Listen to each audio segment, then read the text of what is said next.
안녕하세요. 저는 지방에 살고 있는 30대 여성입니다. 평소 사연을 듣기만 하다가 직접 제 사연을 소개하려고 하니 조금 떨려오는데요. 큰 용기를 내서 보내보는 사연이니 끝까지 함께 해주세요. 저는 남편과 소개팅 자리에서 처음 만났었어요.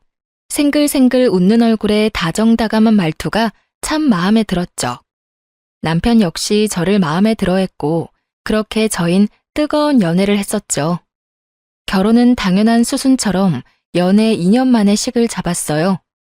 결혼하고 나니 남편은 제 생각보다 더욱 다정한 사람이더라고요.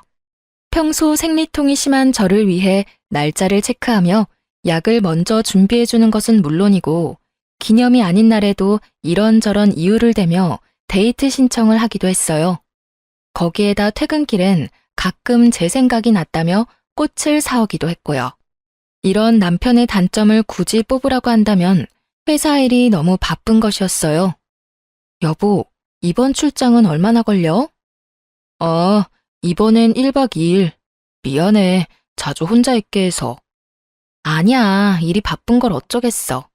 운전 조심하고 술 너무 많이 먹지 말고. 알겠지? 숙소 도착하면 영상통화할게. 영업직이란 직업 특성상 출장도 많고 접대 자리도 있어 불만이 있긴 했어요. 그래도 이렇듯 출장 시엔 숙소에서 영상통화는 물론이고 접대 자리에서도 자주자주 전화나 문자로 보고 아닌 보고를 해준 덕분에 늘 안심하고 기다릴 수 있었어요. 거기에다 평소에 워낙 잘하니 이쯤이야 대수롭지 않게 넘길 수 있는 문제가 되더라고요.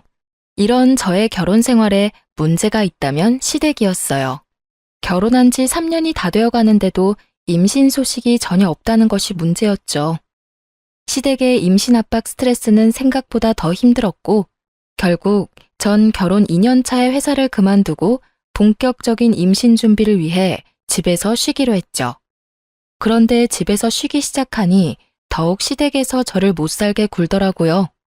왜 다들 아시죠? 뻑하면 시댁으로 불러 온갖 스트레스 덩어리를 주는 그런 시집살이. 저도 별반 다르지 않았어요. 처음엔 임신 압박으로 시작된 시집살이는 점점 갖은 트집을 잡으며 이유 없는 시집살이가 되어가고 있었어요. 전 이때껏 받아본 적 없는 스트레스에 시달리게 되었고 그런 상황에 견딜 수 없었던 저는 결국 남편이 극구 반대하던 병원 이야기를 다시 꺼내게 되었어요. 여보, 우리 아무래도 병원에 가보는 게 좋을 것 같아. 또 그 이야기야? 난 그렇게까지 당신 고생시켜서 아기 가지고 싶지 않다니까. 그냥 기다리다 보면 자연스럽게 생기겠지. 조금만 더 기다려보자, 응? 남편은 여전히 싫다고 했고 결국 진짜 이유를 남편에게 말하게 되었죠. 그게 사실은 나 요즘 어머님 때문에 조금 힘들어서 그래. 거의 날마다 시댁으로 불러서 임신 가지고 뭐라고 하시기도 하고 요즘엔 온갖 트집이란 트집은 다 잡으셔. 지난번엔 내 표정이 우중충해서 오던 아기도 도망간다고 말하셨다고. 뭐? 그게 정말이야? 그래서 너무 힘들어. 그러니까 우리 병원 가자. 뭐라도 해보자, 응? 진작 나한테 말하지 그랬어. 우리 집은 내가 잘 해결할 테니까 병원은 좀 더 생각해보자. 다시 한번 말하지만 당신 힘들게 고생시켜가면서까지 아기 가지고 싶지 않아서 그래. 그러니까 조금만 더 기다려보자. 우리 집은 걱정하지 말고. 이렇게까지 말하는데 제가 뭐 할 말이 있겠어요. 그냥 남편을 믿어보기로 했죠. 무엇보다 저를 위하는 마음만큼은 제가 확신하고 있었으니 이제 좀 괜찮아지겠거니 했고요. 하지만 남편의 호언장담과는 달리 시모는 계속해서 저를 시댁으로 불렀고 혼자서 괴롭히는 것은 성에 차지 않았는지 어느 순간부턴 시누이까지 집으로 불러 두 사람이 합심해 저를 괴롭히기 시작하더군요. 이 또한 지나가리 하며 참고 또 참았는데 결국 저의 서러움과 화가 터져버리는 일이 생기고야 말았죠. 그날은 시모에게 전화가 와 미역국과 갈비찜을 먹고 싶으니 재료를 좀 사오라고 하더라고요. 전 그런가 보다 하고 장을 봐 시댁으로 갔고 시모의 닭달에 엉덩이 한번 땅에 붙이지 못하고 음식을 만들기 시작했죠. 한창 음식을 하다 보니 시누이가 왔고, 역시나 시누이는 주방으론 얼굴도 비치지 않고 시모와 수다를 떨기 바쁘더라고요. 얼마나 얄미운지 요리하는 내내 정말 욕이 절로 입에 머무는데 얼마나 참았는지 모릅니다. 그렇게 음식을 다 하고 나자 마치 하이에나처럼 시누이와 시모가 주방으로 들어오더군요. 옳게, 다 했어? 네, 다 했어요. 간 좀 보실래요? 맛있어 보이네. 엄마, 이거 담을 통 좀 줘. 시누이는 시모에게 음식을 담을 통을 요구했고, 시모는 묻지도 않고 당연하다는 듯 통을 주더라고요. 시모에게 통을 받은 시누이는 저에게 아무 말도 없이 음식들을 남김없이 통에 싸기 시작했어요. 도대체 이게 무슨 상황인가 싶더라고요.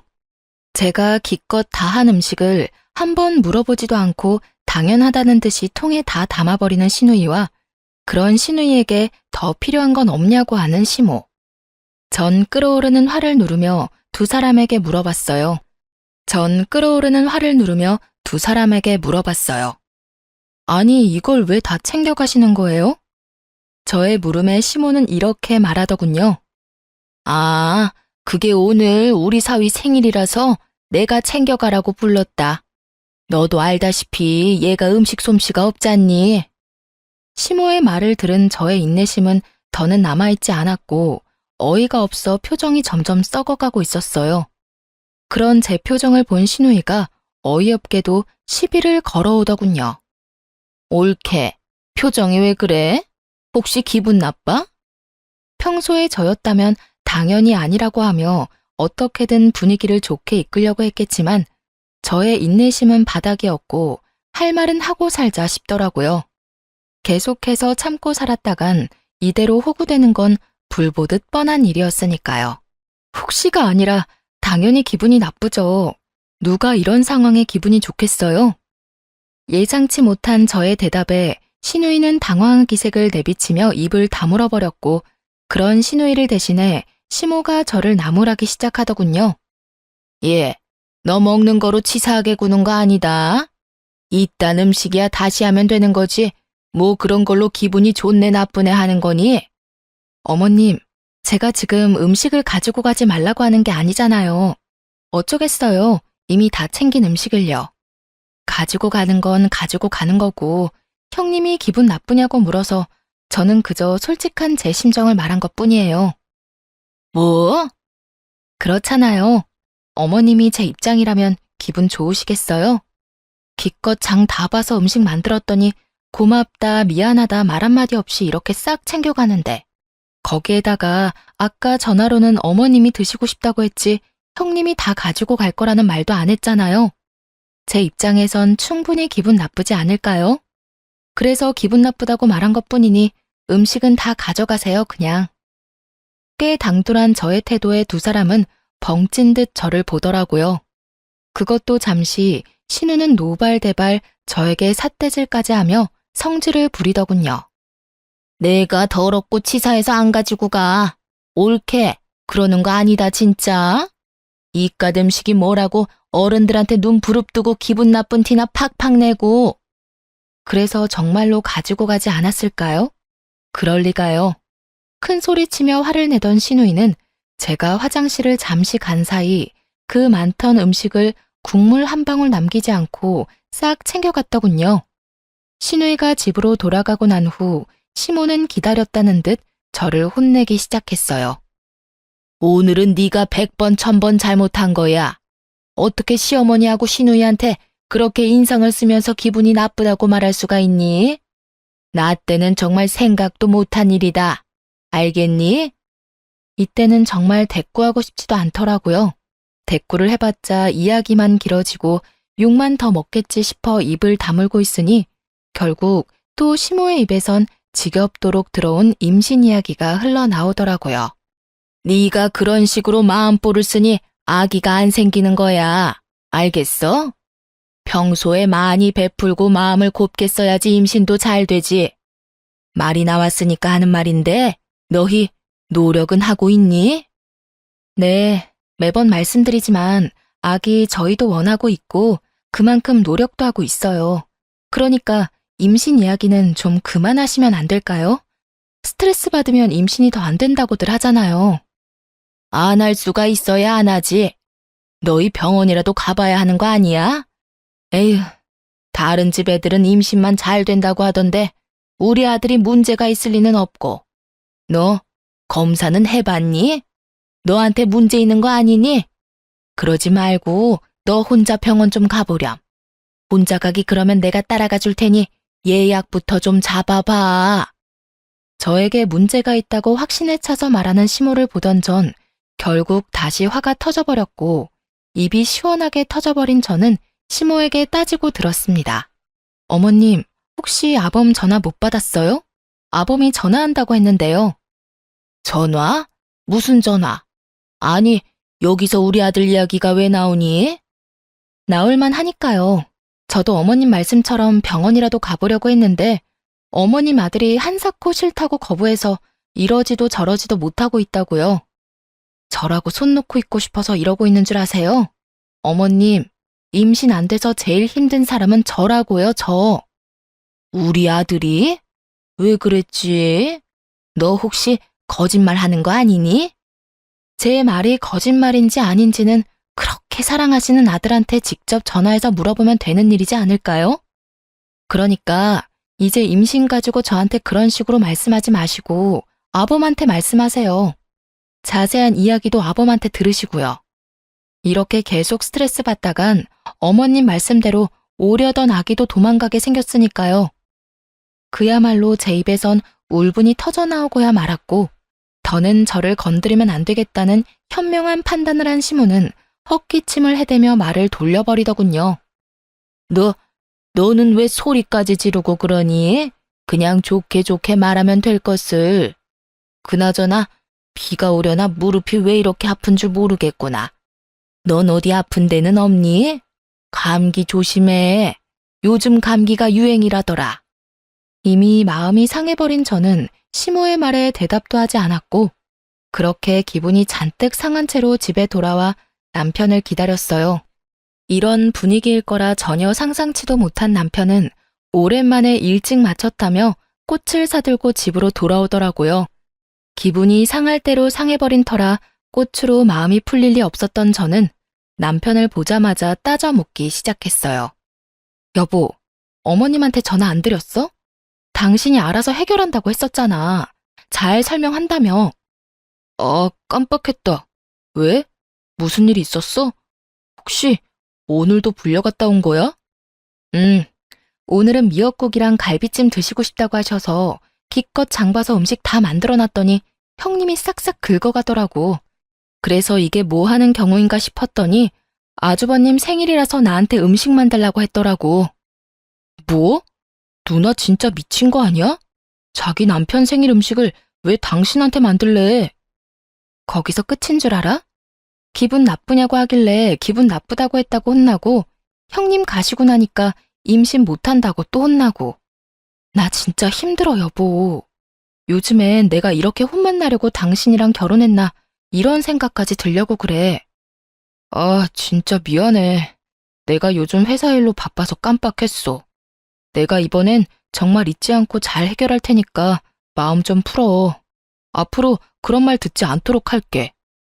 그래, 당신이 싫다고 해서 병원도 못 가는 거니까 병원 이야기, 임신 이야기 나오지 않게 중간에서 잘 이야기 좀 해줘. 남편은 제 말에 다시 한번 미안하다며 저를 잘 달래주었고 저는 그런 남편을 한 번 더 믿어보기로 했습니다. 그날 이후 남편은 잘 이야기했는지 저는 임신에 대해선 아무 이야기가 없긴 하더라고요. 그렇다고 해서 시집살이가 아예 사라진 건 아니었어요. 임신 압박만 없을 뿐이지 여전히 절 불러다 이런저런 일을 시키며 시집살이를 시키고 있었어요. 하지만 그럴 때마다 남편이 저를 잘 보듬어주고 잘 대해주고 있어 그 정도는 사랑하는 남편을 위해 참을 수 있다는 생각이 들더군요.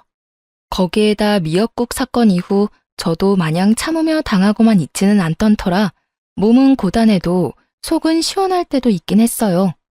물론 그런 저의 당돌한 행동이 때론 시모의 화를 돋우기도 했지만 대부분 시모가 목덜미를 잡았으니 뭐 나름 만족스럽기까지 하더군요. 그렇게 나름대로 시원한 상황을 보내던 어느 날, 다른 날과는 달리 시모에게서 새벽부터 전화가 오더라고요. 전 당연히 자고 있었고 제 전화를 남편이 대신 받게 되었죠. 여보세요? 꼭두 새벽부터 무슨 일이야, 엄마? 남편의 목소리엔 짜증이 가득했고 방이 조용하니 시모의 당황한 목소리가 들려오더라고요. 아, 그게 네 처는 어쩌고 네가 이 전화를 받아? 시간이 몇 시인데 자고 있지. 나한테 말해. 일어나면 전해줄 테니까. 그게 그냥 중요한 건 아니고.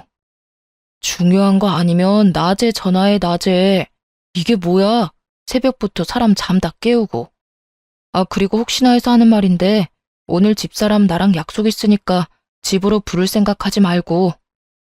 약속? 무슨 일 있니? 중요한 일 있어. 그러니까 오늘 부르지 마. 그리고 이렇게 일찍부터 전화도 하지 마. 아니, 이제 집으로도 좀 그만 불러. 이 사람이 엄마 집안일이나 해주려고 나하고 결혼한 것도 아닌데 매번 왜 그렇게 이 사람 불러다 일을 시켜? 할 일이 많으면 차라리 돈 주고 사람을 불러. 내가 돈 줄 테니까. 어머, 누가 들으면 내가 마구 부려먹는 줄만 알겠다. 그렇게 힘든 일 시킨 적도 없어.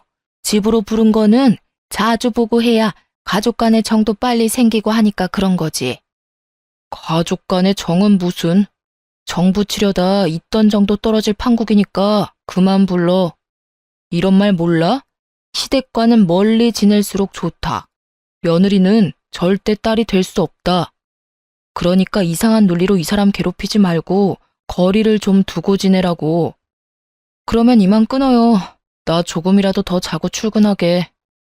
그렇게 남편은 전화를 끊어버렸고 잠이 완전히 깨지 않은 그 순간에도 남편이 얼마나 고마웠던지 몰라요. 남편이 아니었다면 그 새벽부터 불려가서 갖은 몸고생에 입씨름에 하루가 고단했을 것이 뻔했으니까요. 어쨌든 남편 덕분에 시댁을 가지 않아도 됐던 저는 간만에 늦잠까지 자고 일어나 상쾌한 기분으로 남편 회사로 찾아가기로 했어요. 남편과 밖에서 점심을 먹은 지도 오래된 것 같기도 했고 무엇보다 남편을 깜짝 놀라게 해주고 싶기도 했으니까요.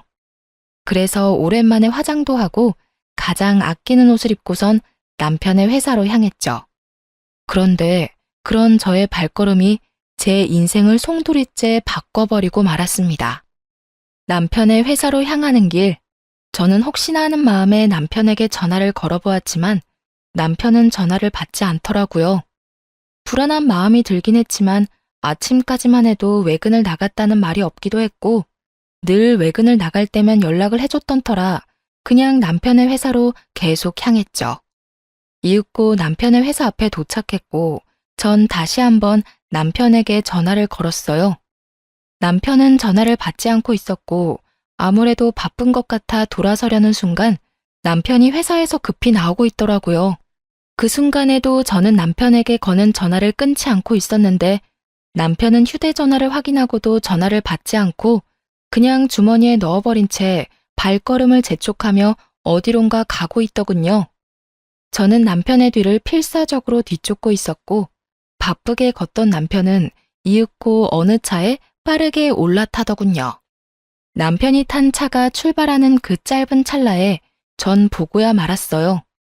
운전을 하던 사람은 여자였고 환하게 웃고 있는 그 여자와 남편은 그 찰나의 순간 포옹을 나눈 후 손을 맞잡는 모습을요. 워낙 순식간에 그리고 너무나도 충격적인 광경에 도저히 뒤쫓을 생각조차 못한 채 그 자리에서 굳어버렸어요. 제가 그렇게 굳어있는 사이 두 사람이 탄 차는 제 시야에서 사라지고 없더군요. 아무리 생각해도 믿기지 않았어요. 제 두 눈으로 확인했지만 믿고 싶지 않았죠.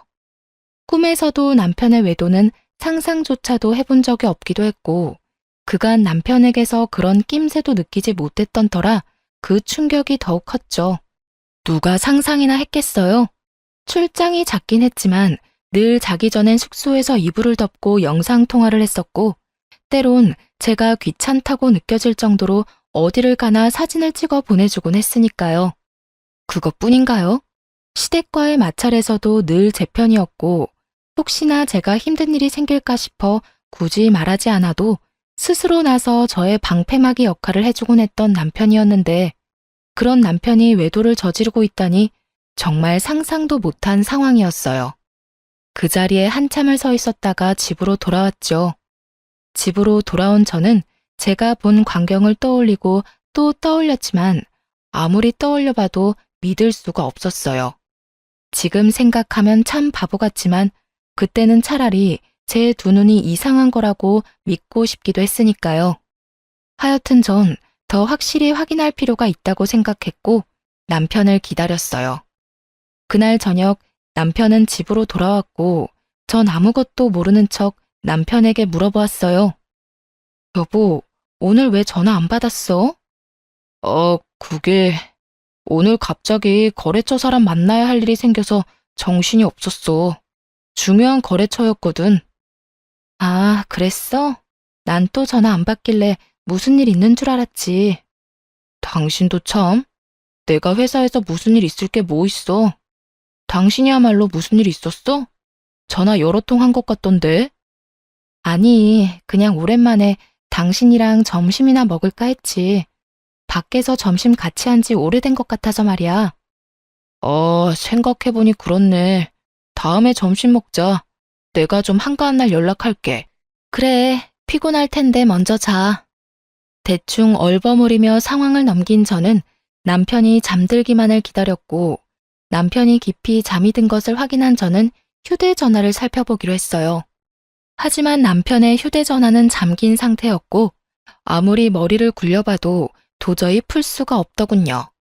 그래서 전 며칠 동안 남편이 휴대전화를 만질 때마다 티 안 나게 신경 써서 관찰했죠. 그렇게 3일 노력한 끝에 비밀번호를 알게 되었어요. 그렇게 열리게 된 판도라의 상자는 정말 충격의 연속이었습니다. 우선 상간녀의 정체는 다름 아닌 거래처 사람이었고 두 사람은 한두 달 짧게 만난 사이가 아닌 좋기 1년은 넘은 사이더군요. 거기서 끝이 아니었어요. 남편은 틈틈이 업소도 다니고 있는 듯 했는데 적어도 한 달에 한두 번은 예약한 문자가 남겨져 있더라고요. 그 모든 것이 충격적이긴 했지만 그중 가장 충격적이었던 건 당연히 상간녀와의 대화였어요. 자기야, 우리 이러다 나 임신이라도 덜컥하면 어떻게 해? 그런 걱정은 하지도 말라니까. 어떻게 걱정을 안 해? 나 자기한테 말을 안 해서 그렇지. 생리 날짜 밀릴 때마다 불안해서 미칠 것 같단 말이야. 자기야, 진짜 걱정 안 해도 돼. 사실 나 결혼하기 직전에 정관 수술했어. 난 아기 생각이 전혀 없는데 결혼하면 아기가 생길 수밖에 없을 것 같아서 와이프 몰래 정관 수술해버렸어. 그러니까 그런 걱정은 안 해도 돼. 정말? 다행이긴 한데 자기 와이프 불쌍하다. 자기 집에서 임신 가지고 장난 아니게 뭐라고 한다며. 자기 와이프는 아무것도 모르고 임신 안 된다고 혼자 끙끙거리고 있을 거 아니야? 그래서 내가 우리 집엔 임신 문제로 이야기 꺼내지 말라고 했지. 그 문제는 우리가 알아서 한다고 말이야. 요즘 같은 세상에 굳이 왜 애를 낳아야 하는지 난 이해가 안 돼. 난 자유를 누리고 살고 싶다고. 그런데 애가 있다고 생각해봐. 자유가 되겠어? 상상만 해도 너무 싫어. 그게 무슨 고생이야. 밖에선 돈 번다고 힘들고 집에 들어가선 애랑 마누라 본다고 힘들고 안팎으로 그게 무슨 고생이냐고. 그야말로 억장이 무너지더라고요. 되지도 않을 임신해보겠다고 그간 열심히 다녔던 회사까지 그만두고 노력하고 있는데 남편이란 인간은 밖에서 온갖 더러운 짓과 함께 저 몰래 수술까지 했다뇨. 그러면서 집에 와서는 세상에 둘도 없는 다정한 남편인 척 연기한 그간의 행실이 떠오르며 온몸에 소름이 돋더군요. 남편의 휴대전화를 살펴보며 이혼을 마음먹게 되었고 이혼 시 확실한 증거를 위해 남편에게 사람을 붙이게 되었습니다. 그렇게 때를 기다리며 복수를 계획하고 있는데 남편의 출장 소식이 들려오더라고요. 얼마나 기뻤는지 몰라요. 그 출장은 외도 여행임이 분명했으니까요. 그렇게 내적 기쁨으로 설레는 나날들을 보내고 있는데 한동안 조용하던 시모에게서 또 연락이 오더라고요. 아가, 오늘 바쁘니? 들어보니 우리 아들 출장 갔다고 하던데 그게 바쁜 일 없지? 뭐 때문에 그러시는데요? 다름이 아니라 저번에 네가 해준 갈비찜이 너무 맛있어서 그러는데 오늘 와서 좀 더 해주면 안 될까? 갈비찜이요? 그래, 갈비찜. 그거 하는 김에 잡채랑 전복구이, 그리고 전 3가지 정도도 간단하게 해주렴. 급하니까 지금 바로 장 봐서 오려무나. 제가 바보가 아닌 이상 알 수 있더군요. 이번에도 시누이의 짓이구나 하고요. 누가 들어도 잔치 음식임을 알 수 있었고 또 내 손을 빌려 시누이의 시댁어른 중 한 명의 생일상을 차리려고 하는구나 하고요. 그렇게 전 100% 시누이가 필요한 것이라 확신했고 알겠다고 말하고선 장을 봐 시댁으로 갔어요. 시댁에 들어서는 저의 예상대로 시누이는 소파에 앉아 TV를 보고 있었고 저를 보고서도 인사조차 하지 않더군요. 이번에도 음식을 다 만들었다 싶으니 시누이는 주방으로 슬금슬금 들어와 고맙다는 말 한마디 없이 음식만 쏙 챙겨가 버리더군요. 저 역시 기대도 하지 않았던 터라 그냥 그렇게 시누이를 보내주었고 저 역시 집으로 돌아가기 위해 가방을 챙기니 시모가 득달같이 다가와 닥달하더라고요. 너 뒷정리는 안 하니? 주방을 저꼴로 만들어 놓고 그냥 가면 뒷정리는 누가 해? 평소 저는 정리를 하며 음식을 하는 스타일인데 그날은 정리는커녕 더욱 어지르며 음식을 만들었고 그 덕분에 주방은 엉망진창이 되어 있었죠. 일부러 주방을 그 꼴을 만들었던 저였기에 저는 시모를 바라보며 이렇게 말했어요. 어머님, 저도 웬만하면 뒷정리까지 해놓고 가고 싶은데 아시다시피 오늘 만든 음식 가짓수가 많잖아요. 그래서 그런지 몸살이 오려나 몸이 으실으실한 게 금방이라도 쓰러질 것 같아서요. 그러니까 뒷정리는 어머님이 좀 해주세요. 그럼 저는 먼저 가볼게요. 저의 천연덕스러운 연기에 시모는 콧방귀를 끼며 어떻게 해서든 저를 붙잡으려고 했지만 저는 시모의 모든 손길과 말을 무시한 채 집으로 돌아와 버렸어요.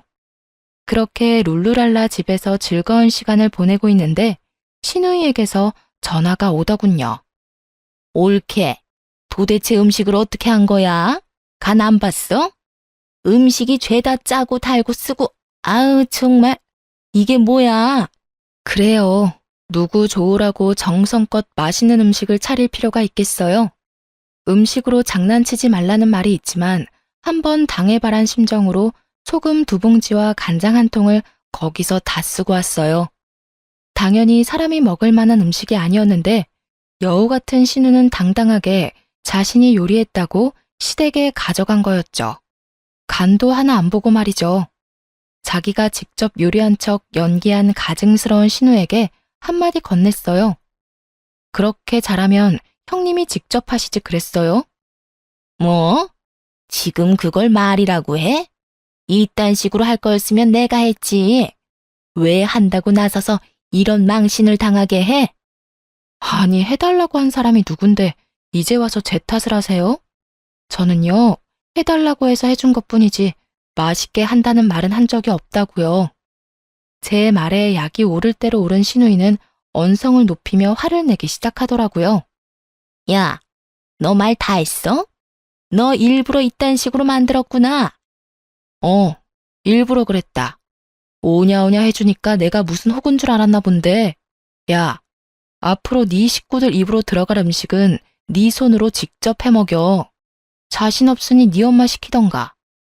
어디서 이거 해라 저거 해라 시켜먹고 난리야. 뭐? 너 진짜 미쳤어? 나한테 이딴 식으로 굴고도 무사할 줄 알아? 아이고, 무서워라. 너무 무서워서 온몸이 다 떨리네. 야, 너 진짜 이딴 식으로 나올 거야? 이딴 식으로 나올 거니까 더 험한 말 듣고 싶지 않으면 전화하지 마. 다시 한번 이딴 일로 나한테 연락하면 나도 진짜 가만 안 있을 거니까. 내가 네 잘난 그 시댁에 연락해서 당신네 며느리가 사실은 아무것도 할 줄 모르면서 그저 머릿속엔 돈밖에 모르는 머리 빚년이라는 사실 다 알려버릴 테니까. 알겠어? 저의 으름장에 시누이는 갖은 욕설로 대응하고 나섰지만 더 들을 가치도 없다고 판단된 저는 그냥 전화를 끊어버렸어요. 그리고 몇 분이나 지났을까요? 이번엔 시모에게서 전화가 오더라고요. 너 진짜 제정신이니? 음식을 일부러 그따위로 한 것도 모자라서 네 시누이한테 막말까지 했다고? 네가 시댁을 어떻게 보길래 그딴 짓거리를 해? 얼마나 우리 집안을 우습게 보고 있으면 겁 없이 그딴 짓을 벌이냐고.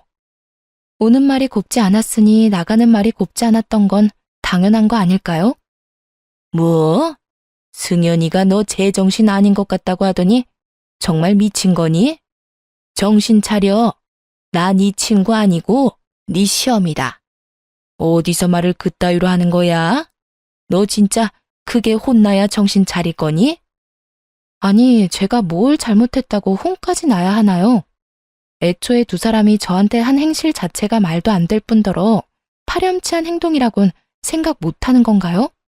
제가 그 집 노예도 아니고 틈만 나면 불러서 시켜먹는 것도 모자라 형님 시댁 잔치 음식까지 시키는 건 정말 도를 지나치는 행동 아닌가요?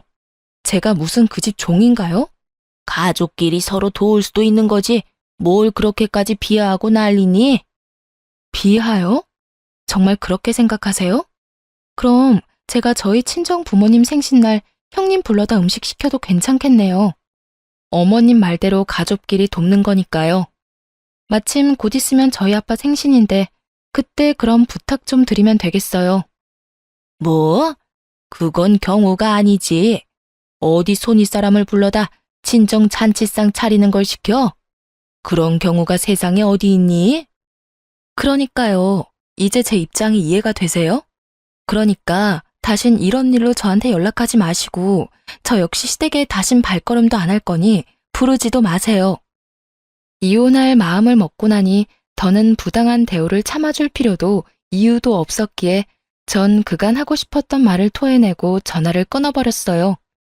일방적인 끝맺음에 시모는 득달같이 전화를 해댔지만 전 사뿐히 그 전화들을 무시해버렸습니다. 다음 날 전 다음 계획이었던 상간녀의 남편을 만났어요. 흥신소에서 조사한 바론 상간녀는 유부녀의 자녀까지 있었고 그랬기에 저는 상간녀의 남편에게 모든 사실을 알리기로 한 것이었죠. 저는 상간녀의 남편에게 충격적인 사실을 알렸고 상간녀의 남편 역시 충격이 큰 듯 보였지만 아무래도 자녀들이 있으니 애써 현실을 부인하며 고민을 하는 것 같더군요. 혹시 지금 출장 가지 않았나요? 그걸 어떻게... 혹시 그럼... 네, 저희 남편도 출장 갔거든요. 뭐 급하게 잡힌 2박 3일 출장이라고 하던데요. 이로써 저의 예상대로 두 사람은 출장이 아닌 외도 여행을 떠난 것이 확실해졌고 상간녀의 남편은 이때까지와는 다른 잔뜩 화가 난 표정으로 입을 열었습니다. 사실 지금 애가 독감이 걸려서 심하게 아프거든요. 열이 39를 오가고 있는데 저도 회사를 빠질 수 없는 처지라 부모님께 맡겨뒀고요. 애가 그렇게 아픈데 그 여자는 자기 자식도 내팽개치고 출장을 핑계로 그딴 짓이나 저지르고 있었네요. 애 때문에 망설여졌는데 이런 상황이면 애 때문에 이혼을 해야겠어요. 상간녀 남편은 마음을 굳힌 듯했고 전 참 대단하다는 생각만 들더군요. 남자가 얼마나 좋았으면 배 아파서 낳은 제 새끼가 열이 39도라는데 그런 새끼를 내팽개치고 외도 여행을 떠날 수 있나 싶어서요. 참 대단한 사랑이다 싶더군요. 그렇게 전 두 사람의 대단한 사랑을 확인하며 모든 준비를 끝냈고 두 사람은 여행에서 돌아왔습니다. 전 우선 모든 외도 증거들을 챙겨 상간녀의 회사로 찾아갔고 저의 등장에 상간녀의 눈빛이 쉴 새 없이 흔들리더라고요. 전 망설이지 않고 당황한 상간녀에게 다가가 동료들이 다 보는 앞에서 추악한 모습이 찍힌 사진들을 내밀며 말했어요. 좋았니? 남의 남편이랑 시시덕거리면서 만나고 다니니까 좋았냐고. 일단 나가서 이야기해요. 상간녀는 저의 팔을 잡아 끌었고 전 그런 상간녀의 손길을 뿌리치며 소리를 질렀어요. 나가긴 뭘 나가. 여기 구경꾼도 많고 좋은데.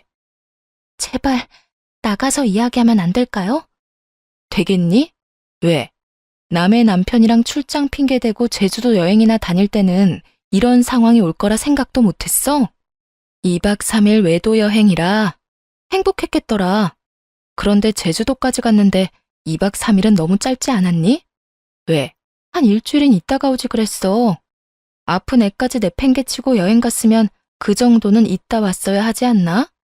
제 말에 상간녀는 깜짝 놀라며 저를 잡아 끌었고 동료들은 경악을 금치 못하고 있더라고요. 상황이 그렇게 되자 상간녀는 도리어 흥분을 하며 저를 더욱 거칠게 잡아 끌었고 전 그런 상간녀의 손을 뿌리치고 뺨을 때려버렸습니다. 손대지 마. 어디 더럽게 자꾸 잡아 끌어? 저에게 한 대 맞은 상간녀는 눈이 돌아버린 듯 노발대발하며 저에게 달려들더라고요. 네가 뭔데 날 때려? 네가 도대체 뭔데 날 때리냐고. 남편 간수 못한 네가 잘못이지 내가 뭘 잘못했다고 날 때려? 상간녀의 입에선 쓰레기 같은 말들이 쏟아지고 있었고 전 더는 대화라는 걸 할 가치를 못 느끼겠더라고요. 이미 충분히 뜻하던 바를 이루었다는 생각이 들기도 했고요.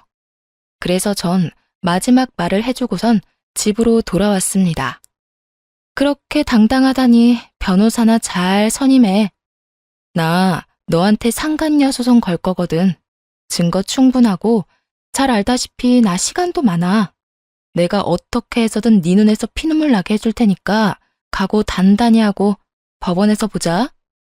상간녀의 표정은 끝까지 당당했고 전 그런 상간녀를 뒤로 한 채 집으로 돌아왔어요.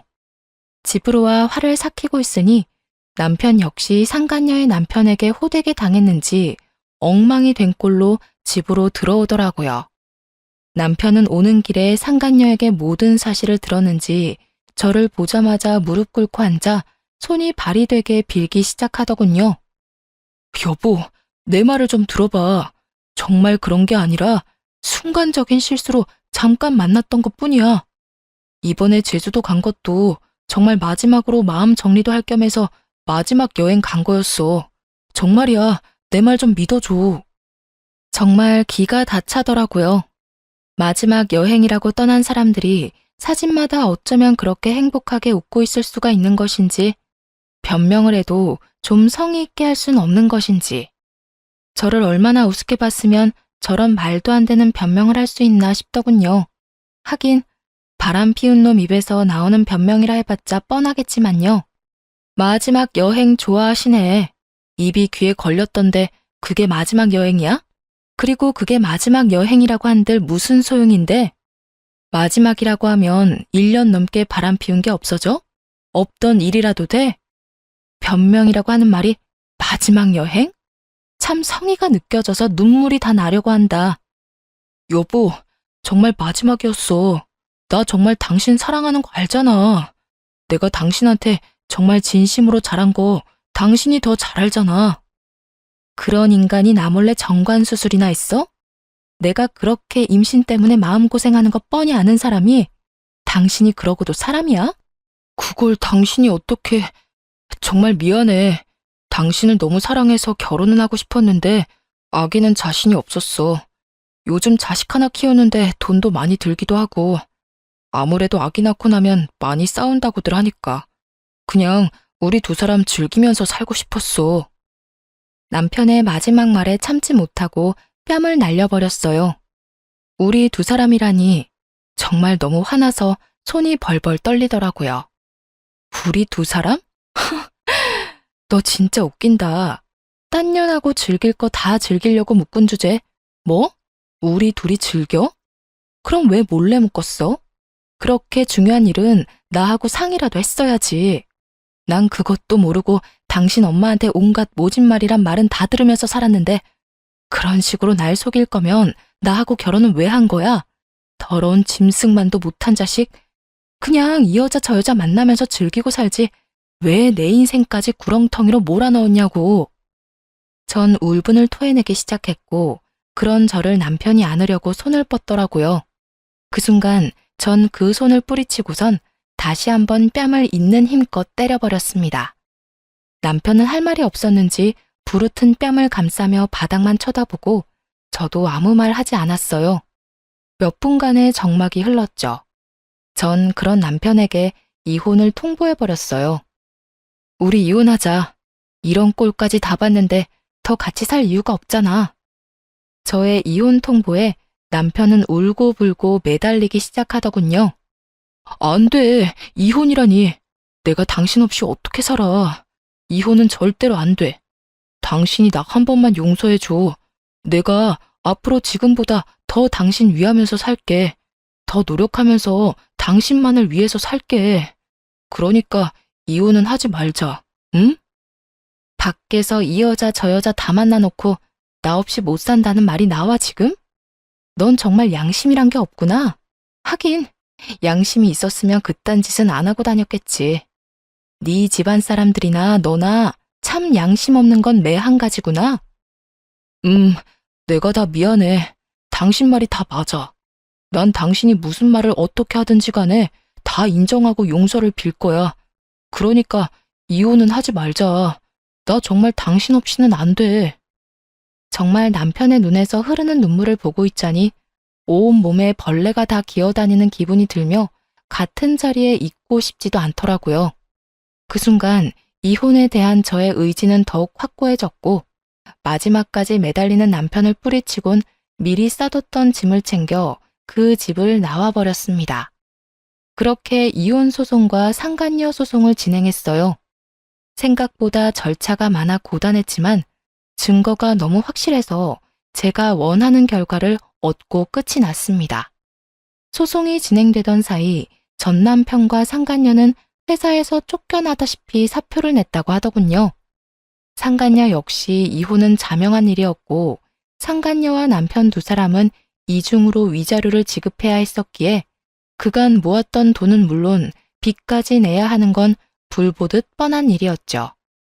거기에다 그 대단하던 사랑도 소송 앞에서는 별 수 없었는지 소송이 진행되는 내내 눈만 마주치면 서로를 탓하며 싸우기 바쁘더군요. 이게 다 너 때문이야. 네가 먼저 술 한잔 하자고 나한테 연락했잖아. 내가 먼저 그랬다고? 말은 바로 해야지.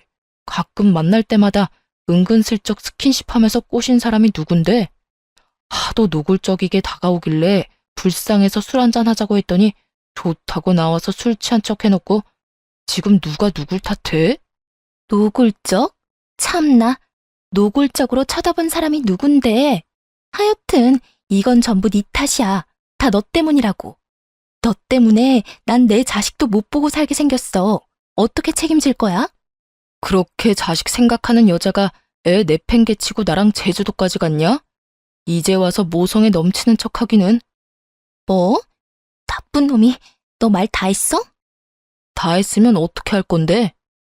막장도 그런 막장이 없는 싸움질을 하던 두 사람은 소송이 끝날 즈음엔 서로 눈도 마주치지 않더군요. 결국 저런 막장으로 끝맺음을 할 것을 왜 가정까지 버렸나 싶어 약간 씁쓸하긴 하더군요. 두 사람의 잘못된 선택으로 인해 저를 포함해 어린 자식까지 씻을 수 없는 상처를 받았으니까요. 그렇게 찢어진 두 사람의 소문은 널리 널리 잘 퍼졌고 그 덕에 같은 업계 취업은 불가능해 보였죠. 불륜 남녀라는 타이틀이 꼬리표처럼 따라다닐 테니까요. 그 후 이젠 끝이겠거니 했는데 시모한테서 휴대전화에 불이 나게 전화가 계속해서 오더라고요. 여전히 제가 호구짓이나 하던 만만한 며느리라 생각하는 게 분명해 보였어요. 물론 저는 그 전화를 받지 않았고 제가 무시를 하니 문자가 오더군요. 너 진짜 이런 식으로 끝낼 작정이니? 남자가 사회생활 하다 보면 바람 필 수도 있고 그런 거지. 뭘 그런 거 가지고 이혼을 하니? 그런 실수쯤은 눈 감아주고 그냥 사는 거야. 알겠니? 네 친정 부모님들한테 물어봐라. 다들 그렇게 참고 산다고 하시지. 그러지 말고 그냥 눈 한번 질끈 감고 살아. 내가 그저께 네 남편 우리 집에 찾아온 거 안 받아줬다. 우리가 안 받아줬으니 아마 갈 데도 없을 거다. 그러니 네가 이럴 때 먼저 연락해서 다시 잘해보자고 해. 이럴 때 네가 손 한번 내밀어주면 네 남편이 앞으로 살면서 얼마나 잘하겠어? 현명하게 잘 생각해. 멍청하게 굴지 말고. 문자를 보는데 참 웃음밖에 안 나더라고요. 저희 친정 부모님요. 저의 이혼 사유를 듣자마자 전 남편 가만두지 않겠다고 하시면서 당장 찾아가시려는 거 겨우겨우 뜯어 말렸어요. 꼴 같지도 않은 전시모의 문자에 네 딸한테나 그렇게 말하라고 쏘아붙여주고 싶은 거 괜히 말 섞고 싶지도 않아 답장은커녕 차단으로 답을 대신했네요. 그 후론 저는 잘 지내고 있어요. 사실 잘 지내기 시작한 건 얼마 되지 않았어요. 이혼은 하고 난 후 처음에는 참 힘들더라고요. 나름 결혼 생활을 하면서도 나름 독립적으로 살아왔다고 생각했는데 매달 생리를 할 때나 몸이 아플 때면 말하지도 않았는데 약을 사다 주던 전 남편이 간혹 떠오르는 제 자신이 너무 싫더라고요. 이혼을 후회했다 이런 마음이 든 건 전혀 아니었지만 이따금 찾아오는 외로움과 쓸쓸함이 저를 참 많이도 괴롭히긴 했었어요. 하지만 시간이 약이라는 말이 있듯이 차츰차츰 전 괜찮아졌고 얼마 전엔 취업도 했어요. 전에 다니던 회사는 아니지만 꽤 괜찮은 회사에 취업하게 되어 하루하루 바쁘지만 온전히 저를 위한 시간을 보내며 잘 지내고 있답니다. 새로운 보금자리는 위자료 받은 걸로 해결했어요. 덕분에 시간적으로나 금전적으로나 조금은 여유로운 생활을 하고 있어요. 처음 이혼을 하고 난 후 밖에서 혼자 밥 먹는 것이 참 어색하고 힘들었는데 요즘엔 혼자 식당도 잘 다니고 안녕하세요. 평범한 30대 여성인 제가 이렇게 글을 쓰는 이유는 다름 아닌 정신 나간 시댁과 남편 때문입니다. 지금은 모든 인연을 끊었지만 그 사람들의 어이없는 행각에 결혼 생활 내내 스트레스를 넘어 한계까지 내몰렸거든요. 저와 남편은 동갑내기로 남편과 저는 좀 늦게 만나 결혼을 했어요. 30대 중반이 지나서 만났고 1년 만에 결혼을 선택했죠. 상대방에 대해 알아보기에 충분한 시간이라고 생각했어요. 그런데 왜 이제 와서 후회하냐고 물어보는 사람도 있어요. 그럴 때마다 제가 이렇게 이야기하죠. 속이려고 덤비는 사람들 어떻게 이기냐고요. 못 이겨요. 자기 입맛까지 바꿔서 다가오는 사람들을 어떻게 알아보고 이겨낼 수 있을까요? 저도 그랬어요. 남편과 결혼에 항상 희망적으로 생각한 게 아니고 충분히 의심했음에도 그 사람에 대해 다 알지 못했어요. 제가 처음에 남편에 대해 의심한 건 바로 남편의 시댁을 만났을 때였어요. 자기야, 여기 이것 좀 먹어봐. 그렇게 이야기하며 그 사람이 좋아하는 해물찜을 건넸어요. 저와 남편이 공통으로 좋아하는 음식이었거든요.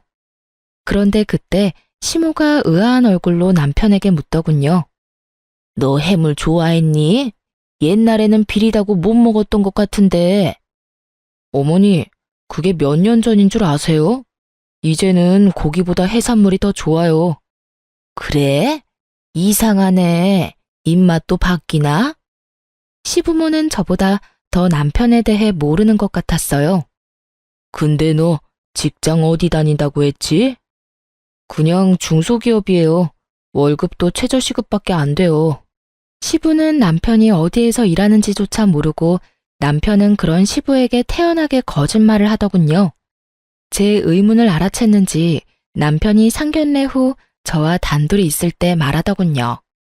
사실 부모님들이랑 그렇게 친하지 않아. 어릴 때 떨어져 지냈고 그것 때문에 여전히 대면대면 하거든. 그럴 수도 있다고 생각했어요. 어느 집안이나 사연 없는 집안 없고 차라리 시부모와 관계가 흐릿한 것이 며느리 입장에서는 더 나을 수도 있잖아요. 그런데 아버님한테 왜 거짓말했어? 최저시급 받는 것도 아닌데. 당신만 내 진짜 월급 알면 돼. 두 분이 나랑 결혼하는 것도 아닌데 뭐. 난 당신한테는 속이는 거 없어. 말을 교묘하게 돌렸어요. 차라리 이때 더 추궁해서 남편 가족에 대해 더 잘 들었다면 분명히 이후에 있었을 안 좋은 일은 없었겠죠. 그렇지만 그렇게 되지는 못했고 저와 남편은 결국 결혼을 하게 됐어요. 그리고 결혼 후 저는 너무 당황스러운 일과 마주했어요. 남편과 상견례 전까지 연락도 그다지 안 하며 지냈던 시부모가 결혼 직후 저희 집에 너무 자주 찾아오더군요. 저희 집은 시댁과 그리 가까운 것도 아니었습니다. 편도 1시간이 넘는 거리인 저희 집에 찾아와서는 밥만 먹고 떠나시는 거였어요. 아무 용건도 없이 찾았다는 거죠. 물론 시부모가 찾아오는 것이 잘못된 건 아니에요. 저희 사는 모습 확인하고 싶을 수도 있고 남편 보고 싶을 수도 있으니까요. 게다가 결혼 초기이니 당분간만 이러다 말겠지 싶었어요. 그런데 시부모가 집에만 오면 돈이 없어지더군요. 처음에는 잔돈이었습니다. 제가 저금통에 잔돈을 모아두는 게 있었는데 두 분이 왔다 가셔서 그게 사라졌더라고요. 큰 물건은 아니고 잘그락 소리도 나니까 이때는 시부모를 의심하지는 않았어요. 그런데 두 번째 분실부터는 시부모를 의심할 수밖에 없었어요. 두 번째 분실된 건 제가 비상시에 쓰려고 몰래 숨겨둔 비상금 30만 원이었어요. 그걸 안방 화장대 서랍장 안쪽에 넣어놨는데 그게 사라진 거예요. 그리고 제가 시부모를 의심하는 이유는 하나뿐이었어요. 그날도 시부모님이 오셨는데 처음에는 시모가 먼저 화장실을 가고 싶다고 했거든요. 그런데 시모가 화장실 들어가자마자 시부도 화장실이 가고 싶다고 하는 바람에 어쩔 수 없이 안방 화장실을 안내해드렸어요. 그리고 두 분과 식사를 하고 용돈이라도 드려야 하나 싶어서 안방 화장대 서랍장 안쪽에서 현금을 꺼내드리려고 했는데 그게 그 사이에 없어진 거예요. 당연히 의심은 시부에게로 쏠릴 수밖에 없었죠. 무척 의심스러웠지만 추측만 가지고 시어른을 추궁을 할 수는 없잖아요. 그래서 남편과 시댁 몰래 집에 카메라를 달았습니다. 그리고 한 달 뒤 시부모가 온다는 말에 똑같이 화장대 안쪽에 돈을 넣어뒀어요. 그리고 그날도 또 돈이 사라졌고요. 카메라에 시부가 돈 훔치는 걸 확인한 저는 남편에게 먼저 말했어요. 여보, 당신한테 할 이야기 있어. 사실 돈이 자꾸 없어지는데 그거 아버님이 가져가시는 것 같아. 당신이 부모님한테 말해서 앞으로는 집 말고 밖에서 식사하자고 해주면 안 될까? 말하기 힘들었지만 이번에 말하지 않으면 안 될 것 같아 큰 마음 먹고 말했죠. 대신 추궁하는 것처럼 보이지 않도록 어조를 좀 부드럽게 말했어요. 솔직히 남편 입장에서도 부모님 때문에 자기가 듣기 싫은 소리 들어야 하는 입장이니까요. 일의 책임자가 시부인데 남편을 혼내는 것처럼 보이고 싶지는 않았거든요. 그런데 남편 반응이 이상했어요. 우리 아버지가? 우리 부모님이 뭐하러 돈을 훔치겠어? 당신 설마 우리 부모님이 집에 오는 거 마음에 안 들어서 그런 말 하는 거야? 내가 부모님이랑 가깝지 않다고 해서 당신이 이런 식으로 구는 건 좀 아니지. 아무리 그래도 증거도 없이 사람을 모함하는 건. 증거가 있으니까 하는 말이지. 집안에 돈이 2번이나 없어져서 안방에 카메라 달아뒀어.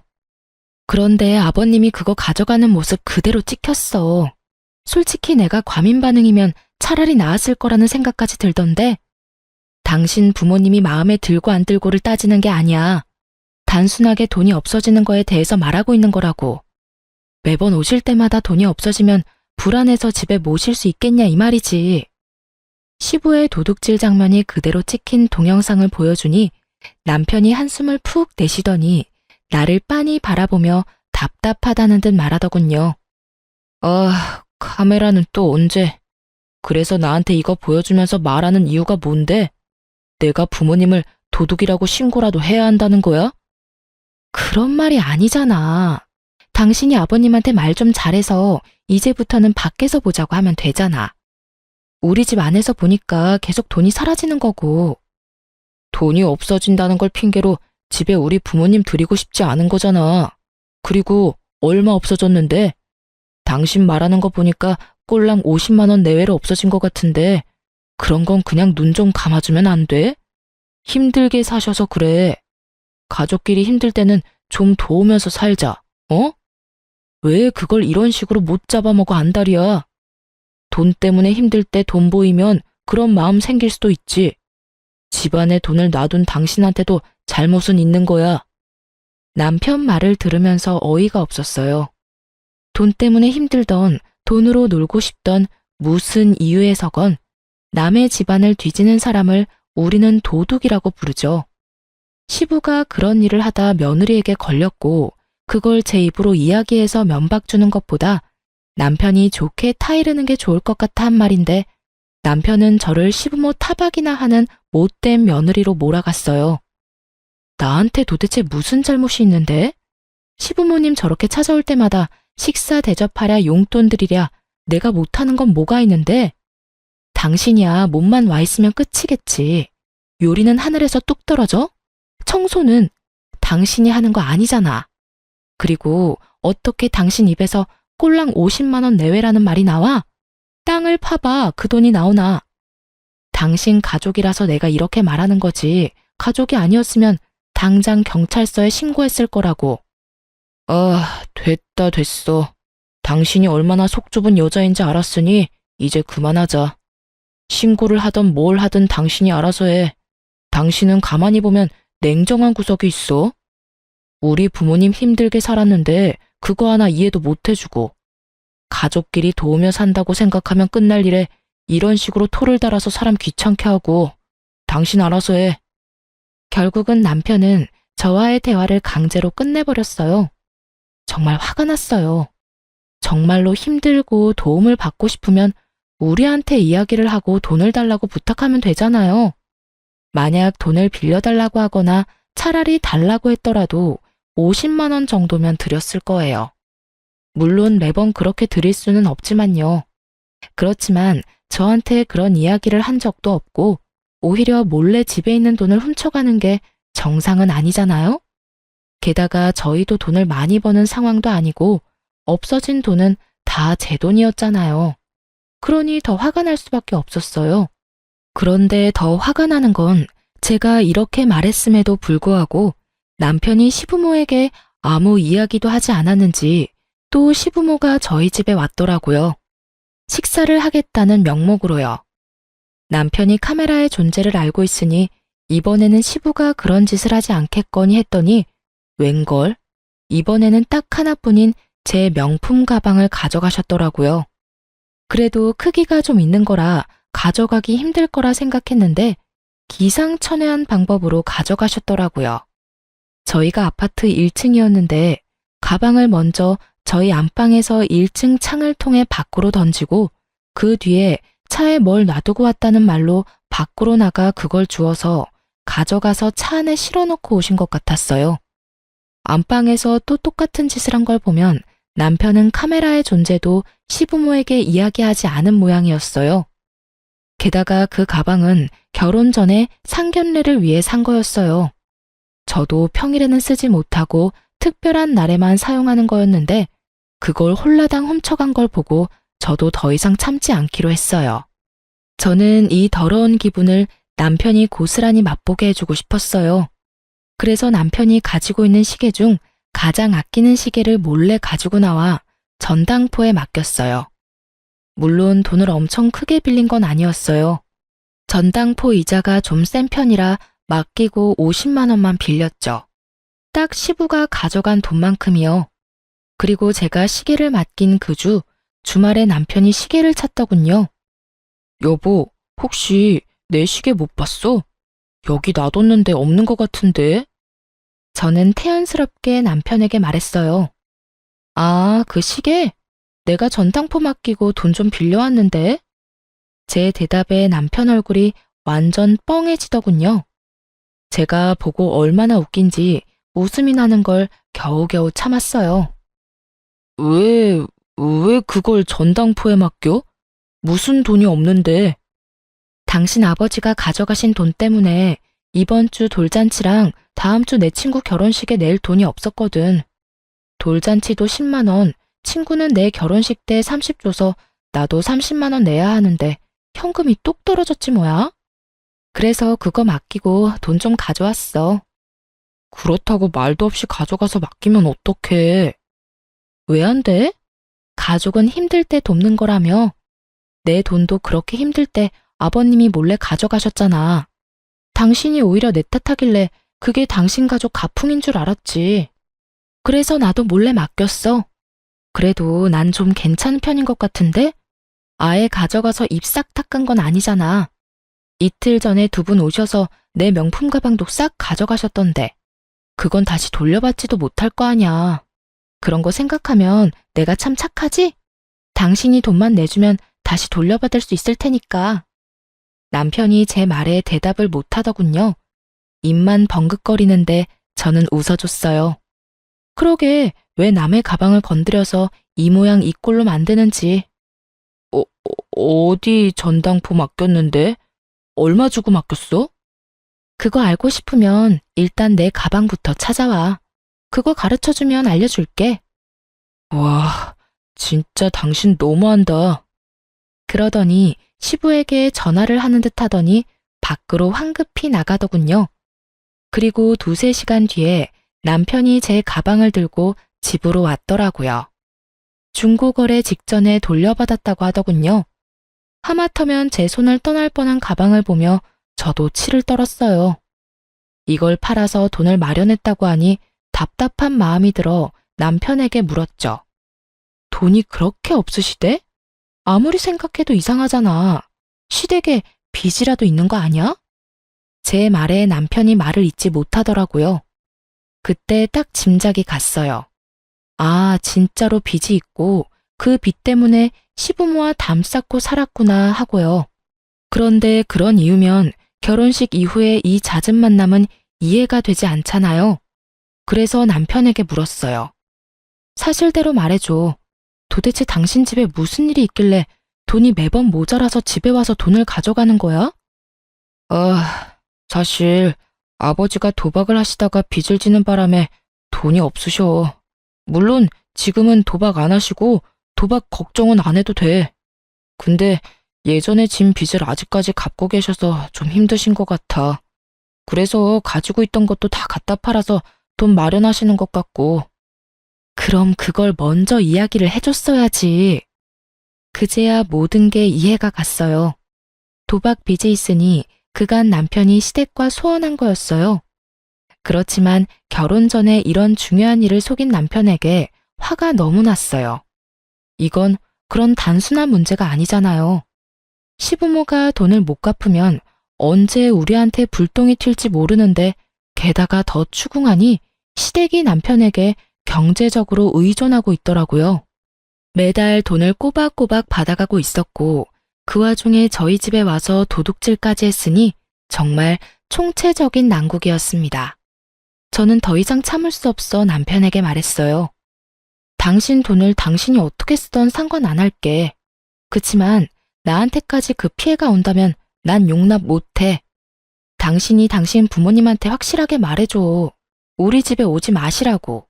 연락도 하지 마시라고. 나도 명절 때 빼고는 더 이상 당신 부모님하고 만나고 싶지도 않아. 그냥 돈만 가져갔다면 다 풀고 이해할 수도 있지. 하지만 도박이잖아.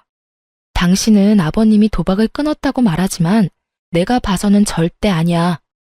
열심히 일하시면서 갚으면 되는데 지금 일도 잘 안 하시잖아.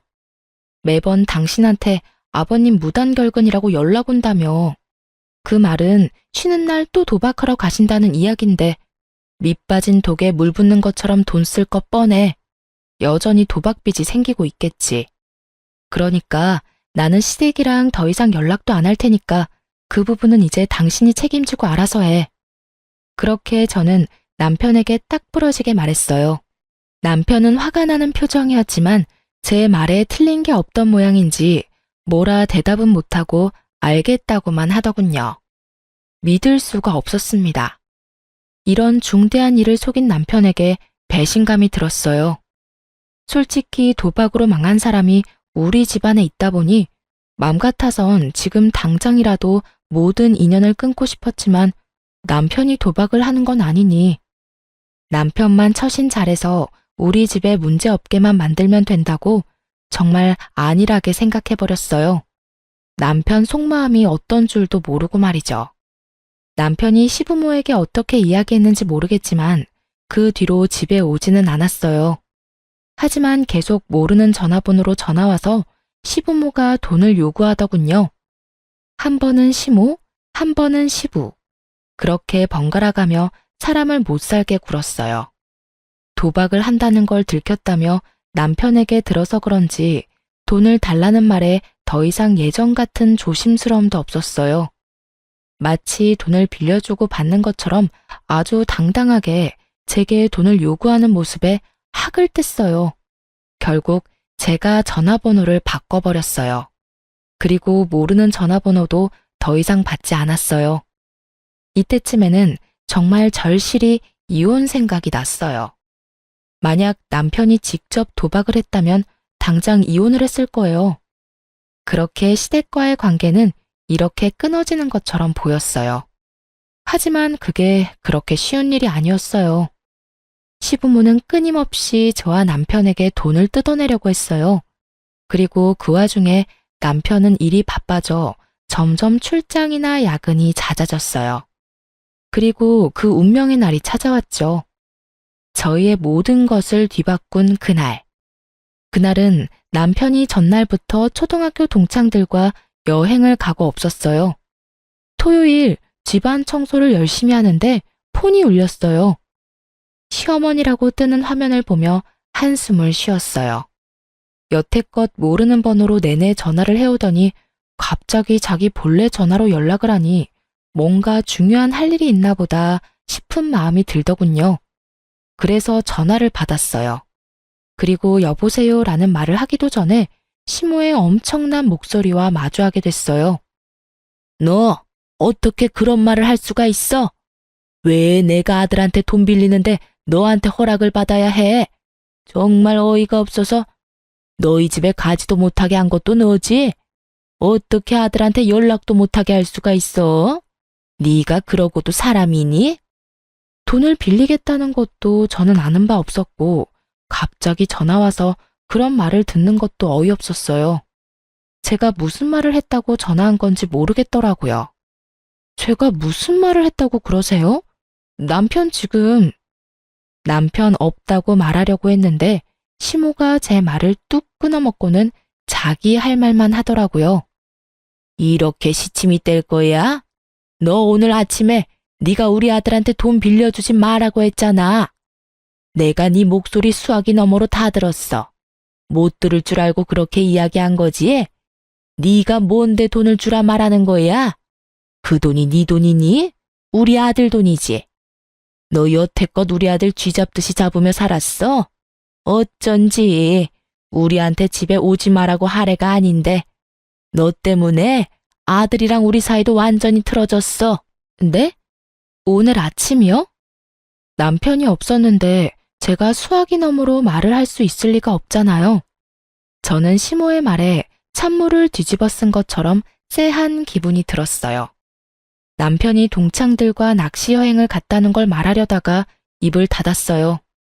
그리고 그 길로 바로 흥신소를 찾아가 남편 뒷조사를 했어요. 하지만 참고 기다리기 너무 힘들어서 직접 찾기로 했죠. 그게 가능했던 이유는 남편이 제 차를 끌고 갔기 때문이었어요. 저는 20대 때 첫 차를 도난당한 전적이 있어서 차 안에서 위치 추적 앱을 달아놨었거든요. 그걸 확인하니 열이 더 뻗쳤어요. 이 인간이 먼 지방 쪽으로 가야 해서 금요일에 가서 일요일에 와야 한다고 했는데 위치 추적 앱에서 제 차는 집과 그리 멀지 않은 캠핑장으로 떴거든요. 거짓말을 했다는 것부터가 뭔가 문제가 있다는 걸 의미하잖아요. 저는 당장 택시를 타고 남편이 있는 캠핑장으로 향했어요.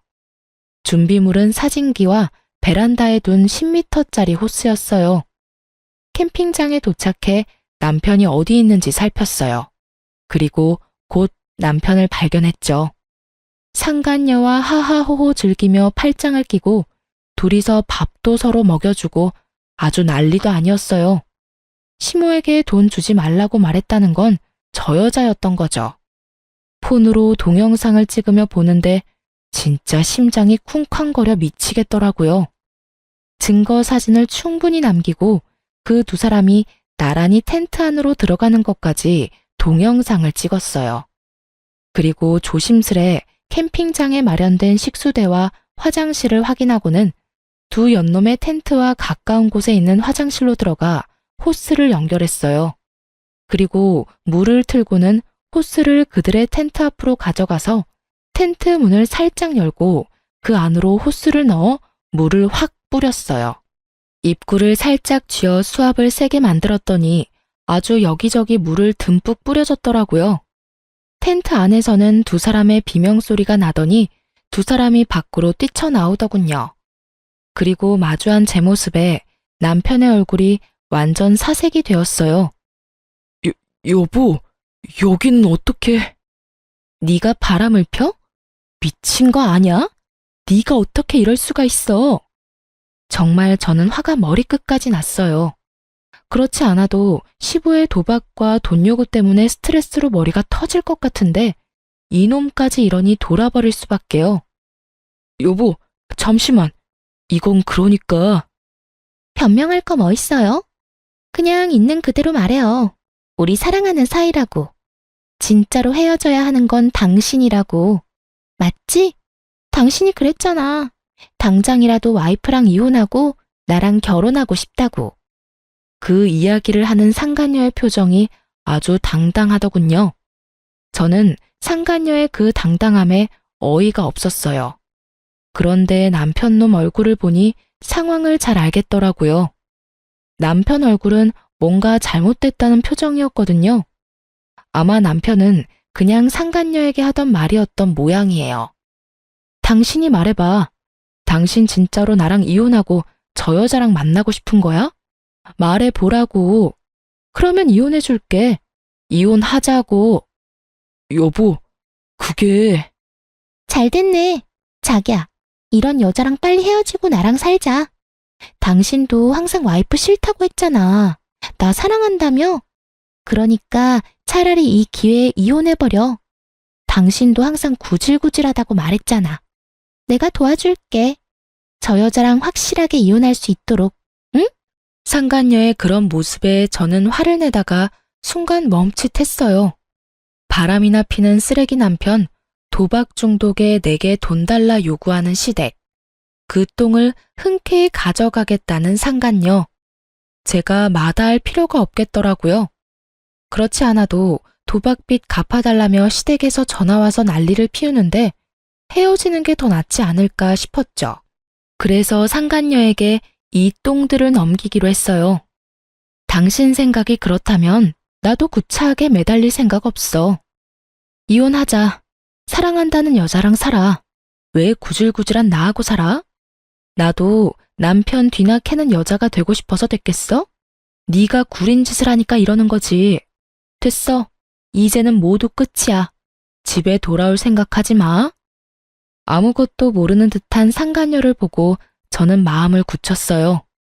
이렇게 원할 때 주는 게 맞지 않겠나 하고요. 알고 나면 가져가겠다고 할 일 없을 테니까요. 냉정한 제 말에 남편 놈은 눈을 질끈 감고 제 말을 듣고 있더군요. 이혼하기 싫었으면 안 된다고 지금 당장 말했을 텐데 그런 모습이 전혀 없는 걸 보니 이혼에 응한다고 생각해서 그냥 놔두고 집으로 와버렸어요. 그날 집에 돌아와 남편 놈 짐을 다 뺐어요. 이삿짐 플라스틱 상자를 사서 그 안에 옷이며 남편 물건을 전부 때려 넣었어요. 이제 더 이상 볼 일도 없고 저를 두고 바람이나 핀 놈인데 정성스레 짐 쌀 필요 없잖아요. 있는 대로 마구잡이로 집어넣으니 아주 빨리 짐 정리가 끝나더군요. 그리고 그 짐을 모두 현관 앞에 내놨어요. 힘은 정말 많이 들었지만 속은 시원했어요. 더러운 걸 치워버린 기분이라서 그날 저녁에 남편이 돌아오지 않았기에 이혼을 하겠다는 의미로 받아들였어요. 그런데 일요일에 집에 돌아온 남편이 현관에 쌓아둔 짐을 보고는 사색이 돼서 들어오자마자 제 앞에 무릎을 꿇더군요. 여보, 미안해. 내가 정말로 잘못했어. 그러니까 제발 용서해줘. 나는 당신하고 헤어질 생각 없어. 전부 그 여자가 혼자 한 말이야. 내가 그런 말 한 적 있긴 한데 전부 다 그 여자가 각색해서 말한 거야. 그 여자랑 헤어질 테니까 제발 이혼만은 안 돼. 당신 오해하는 거야. 내 진심은 그게 아닌데. 진심? 웃기고 자빠졌네. 네가 진심이었으면 당장 나한테 달려왔었어야지. 그년이랑 2박 3일 그대로 보내고 오는 게 말이나 돼? 넌 아직도 나랑 그 여자 사이에서 저울질하는 거야. 뻔히 보이는데 뭐? 진심? 당신 이제 보니 연기도 잘하네. 모르고 들었으면 깜빡 속았을 뻔했어. 나는 당신 받아줄 생각 없으니까 그 여자한테나 가봐. 짐은 그 여자 집으로 붙여줄 테니까 걱정하지 말고. 여보, 아니야. 나 진짜로 당신하고 헤어질 생각 없었다고. 제발 나 좀 이해해줘. 당신이랑 헤어지면 나 갈 곳도 없어. 그 여자 집으로 가면 되잖아. 왜 나하고 같이 살 생각인데? 사랑하지도 않는다며. 그러면 그 여자랑 사랑하면서 살아. 쓰레기 같은 인간아. 나는 너한테 단 하나도 뺏길 생각 없고 이혼할 때 손해볼 생각도 없어. 당신 유책 배우자로 이혼 소송 걸 테니까 위자료나 준비해도. 어줍잖은 연기로 사람 가지고 놀 생각하지 말고. 내가 한 번 당하지 2번 당해? 친구랑 놀러 간다더니 상간녀나 만나고 있던 주제에 내가 널 다시 받아주면 내가 미친년이지. 여보, 난 절대 못 나가. 우리 아직 부부 사이잖아. 이혼 소송하더라도 나는 여기서 안 나갈 거야. 안 나간다고? 그러면 아버지한테 말해서 이 집 다른 사람한테 세놓게 만들어야겠네. 안 그래도 아버지가 언제까지 집 빌려줘야 하냐고 난리거든. 이참에 나도 짐 빼고 나가면 되겠네. 꼭 이렇게까지 해야겠어? 내가 그 여자랑 헤어지겠다잖아. 나 한 번만 믿어주면 안 돼? 2번도 아니고 처음이야. 실수는 누구나 한 번 정도는 할 수 있잖아. 그 실수가 한 번이 아니잖아. 당신 아버지 도박 중독에 빚까지 있는 거 나한테 이야기했어? 결국 당신 아버지가 도둑질하는 거 들키는 바람에 나한테 이야기해줬지. 내가 묻지 않았으면 이야기할 생각도 없었을 거잖아. 그리고 그 2분이 나를 얼마나 괴롭혔는지 알기는 해? 그동안 당신한테 부탁했는데 당신은 모른 척 있었잖아. 이참에 그냥 싹 다 정리하자. 더 이상 당신 이기심에 휘둘릴 생각 없고 이런 행동 용서하고 싶은 마음도 없어. 결국 남편은 제 으름장에 집을 나갔어요. 남편에게 짐 가져가라고 했더니 날 정해서 가지고 오겠다며 최소한의 짐만 들고 나머지 짐을 놔두고 갔어요. 그리고 그 다음날 바로 저는 변호사를 찾아 이혼 소송을 진행했습니다. 그렇게 2달이 지났는데도 남편이 짐을 안 가져가더라고요. 그런데 그걸 계속 앞에 놔두는 것도 화딱질이 나더군요. 그래서 3달째 될 때 흥신소에서 알아낸 상간녀의 집 주소로 짐을 실어 모조리 보내버렸어요. 그런데 그걸 보내자마자 시모에게 전화가 오더군요. 내가 아무리 생각해도 어이가 없어서 말이다. 아들이 빌려주지 않는다니 네가 아들 대신 돈 좀 주거라. 네 아버지 도박빚 있다는 건 들었지? 2억 정도 되는데 지금 당장 갚아야 한다더구나. 너희 친정에 말해서 2억만 좀 부탁하마. 친정 잘 살잖니? 그 돈을 왜 저희 친정에 부탁하시는 거예요? 2분이 만드신 빚 2분이 갚으세요. 왜 저한테? 며느리도 자식이지.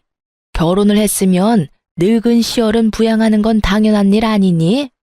내가 아들한테 부탁하려고 했는데 아들이 너한테 꽉 잡혀 사는 것 같아서 너한테 이야기하는 거다. 우리가 이 돈 못 갚으면 어떻게 되는지 아니? 이 빚쟁이들이 너희한테 다 갈 거라는 생각 못 했어? 그렇게 됐으니까 우리 돈 갚을 생각하고 있어. 시모는 아주 당당하게 제 친정에 말해서 2억 빚을 갚아달라고 요구하더군요. 상황이 어떻게 돌아가는지 모르고 있더라고요. 저와 남편이 이혼 소송인 중인 것도 모르고 말이죠. 저한테 돈 맡겨놓으셨어요? 집에서 돈 훔쳐간 것만으로도 모자라서 이번에는 이렇게 당당하게 말하시는 거예요. 칼만 안 들었다 뿐 완전 날강도잖아요. 제가 돈이 있어도 안 줘요. 세상에서 제일 멍청한 짓이 도박빚 갚아주는 거라고요. 그래봤자 여전히 도박하시면서 또 빚질 텐데 그때도 갚으라고 하실 거잖아요. 저한테 말하지 말고 아드님한테 말하세요. 돈 원하는 대로 주라고 할 테니까. 네가 돈 주지 말라고 했지 않니? 그때 내가 다 들었어. 그러면서 뭘 원하는 대로 준대? 너 가만 보니 이제 거짓말도 하는구나. 그러지 말고 네가 이때까지 모은 돈 좀 내놓으라니까.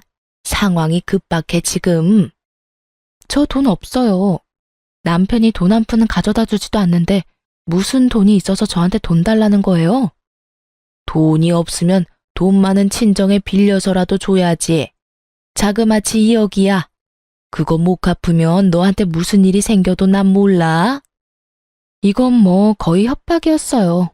남편 때문에 열받았는데 시댁이 이 상황에 기름을 부어버리니 완전 빡 돌았던 제가 한바탕 욕을 쏟아 부으려다가 순간 좋은 생각이 나서 멈췄어요. 2억을 원하시는 거면 저 말고 갚아줄 참한 여자 따로 있거든요. 그쪽으로 제가 안내해 드릴게요. 거기 가서 말씀하세요. 앞으로 저한테 연락하지 말고요. 그리고 모르셔서 저한테 전화하신 것 같은데 저 곧 그 사람이랑 이혼해요. 사랑하는 여자가 생겼다네요. 그 여자가 아마 다 책임져 줄 모양인가 봐요.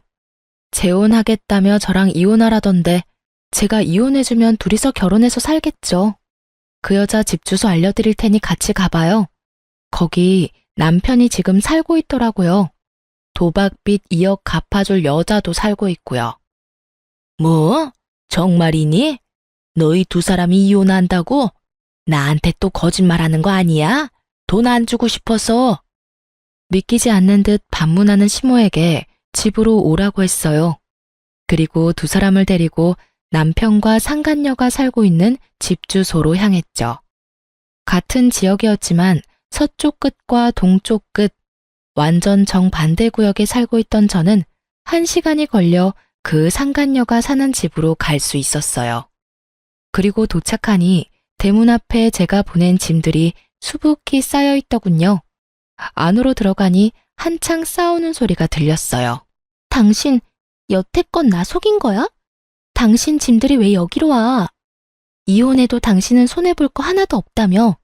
위자료가 생겨도 다 해결 가능하다며. 그런데 왜 당신 짐이 여기로 오냐고? 자기야, 내가 다 설명할 수 있어. 거짓말은 아니야. 그 집도 내 집인데 내가 유책 배우자잖아.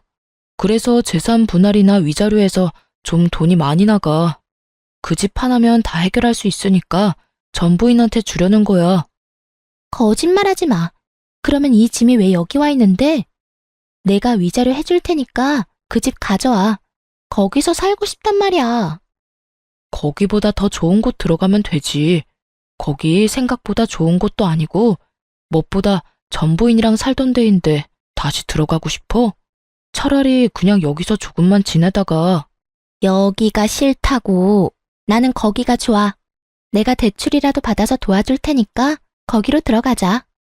제가 아무 생각 없이 보낸 짐 때문에 여기서는 여기대로 난리가 난 상황이었습니다.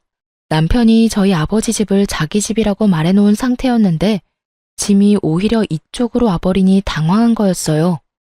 모두 탄로날 거짓말을 한 남편 놈을 보니 이 상간녀도 그리 깊이 사랑한 건 아닌 모양이었어요.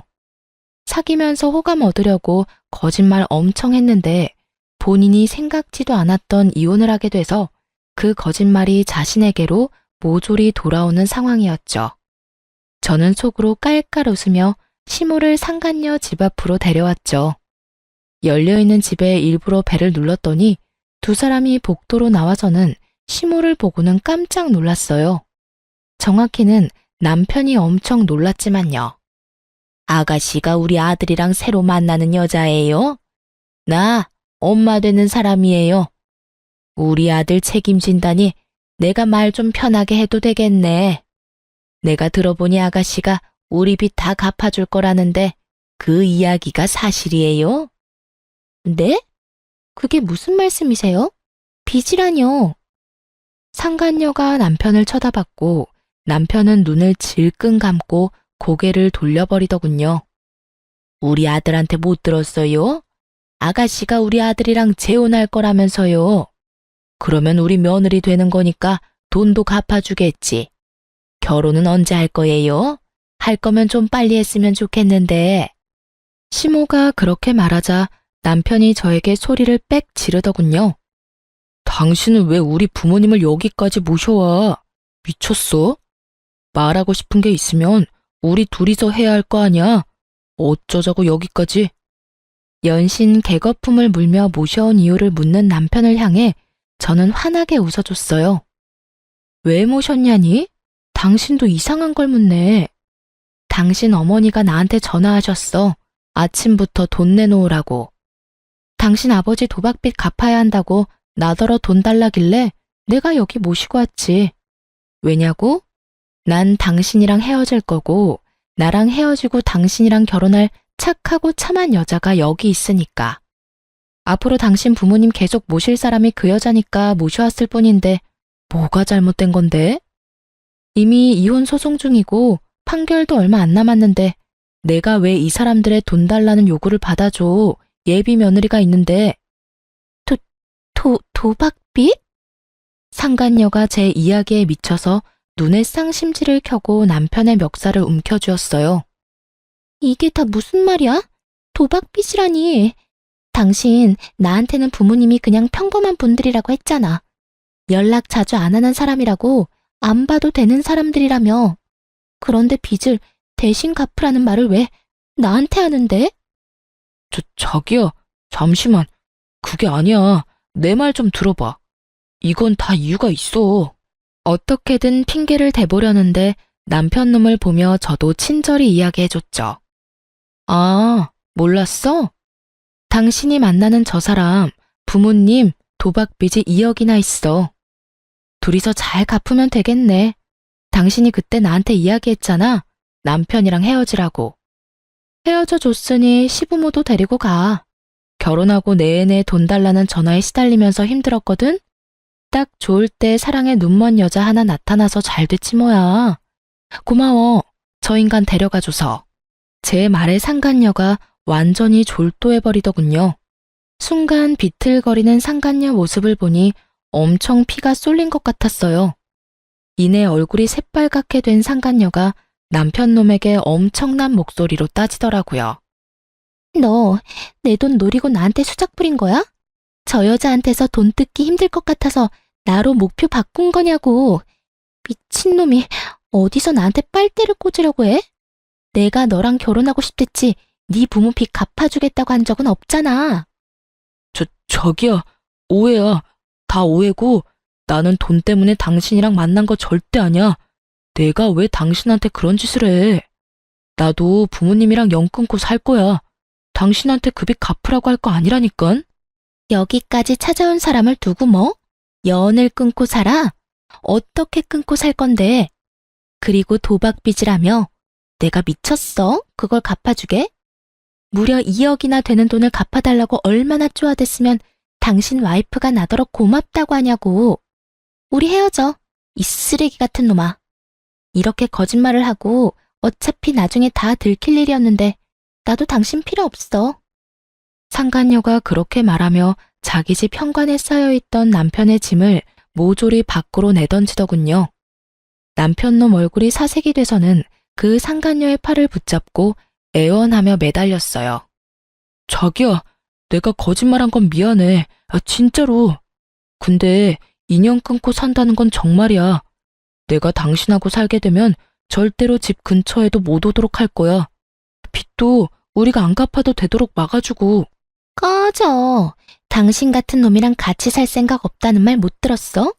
진짜 어디서 이런 쓰레기 같은 놈이랑 만나서 내가 이 고생을 해. 네가 분리수거도 안 되는 쓰레기인 줄 알았으면 절대로 받지 않았을 거라고. 상간녀가 분통을 터뜨리며 그렇게 말하자 남편 놈이 이번에는 목표물을 저로 바꿨는지 제게 다가와 손을 붙잡더군요. 그리고는 눈물 범벅인 얼굴로 저한테 말하더라고요. 여보, 미안해. 내가 이렇게 용서를 빌게.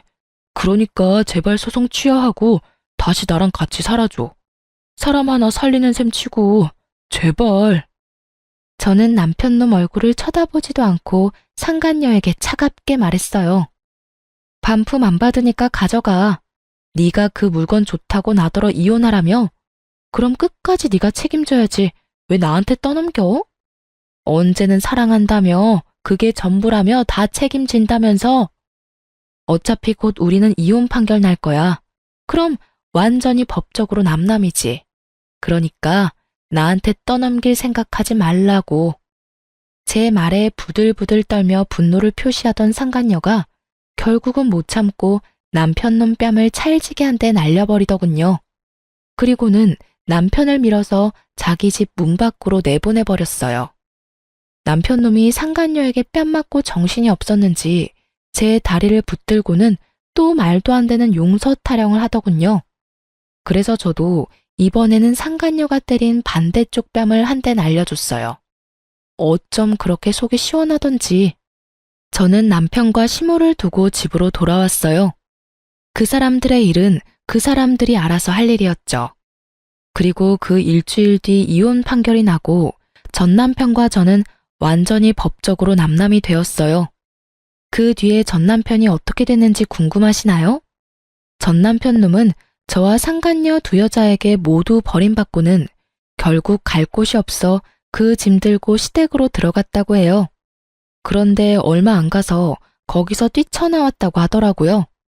저는 그 이후에 전 남편이 이혼 후에 그 집으로 그렇게 돌아가기 싫어했던 이유와 저에게 어떻게든 되돌아오려 한 이유를 알게 됐죠. 저희 집으로 웬 우락부락한 사람들이 찾아오면서 말이죠.